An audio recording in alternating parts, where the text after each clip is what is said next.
নমস্কার বন্ধুরা, কেমন আছেন সবাই? আশা করি ভালো আছেন, আমিও ভালো আছি। বাংলা শতকিয়া সংখ্যা আমি সমস্তগুলি ভিডিও আপলোড করেছি, আপনারা দেখতে পারেন আমার চ্যানেলে। এবং আজ ইংরেজির 9 ডিজিটটি হলো 9। এভাবে 9 হয়, এটাও 9, এভাবেও কিন্তু 9 হয়, এটাও 9 হয়।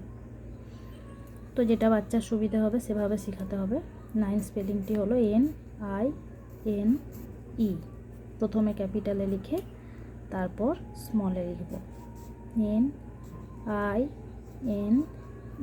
9। একটু গোটা গোটা করে লিখে দেবেন। আমি সব ভিডিওতে বারবার বলি, যে বাচ্চা লিখতে চায় না সে বুঝতে পারে না, তাই লিখতে পারে না, বইয়ে পড়তে পারে না, কারণ বইয়ের লেখাটা ছোট ছোট থাকে, ছবি টবি দেখে, রং দেখে, এই জন্য বাচ্চার মনটা অন্য জায়গায় চলে যায়। তাই খাতার মধ্যে লিখে দিয়ে এইভাবে কিন্তু প্র্যাকটিস করানোটা খুব খুব ইম্পর্টেন্ট। যদি ভিডিওটি ভালো লাগে অবশ্যই একটি লাইক করবেন।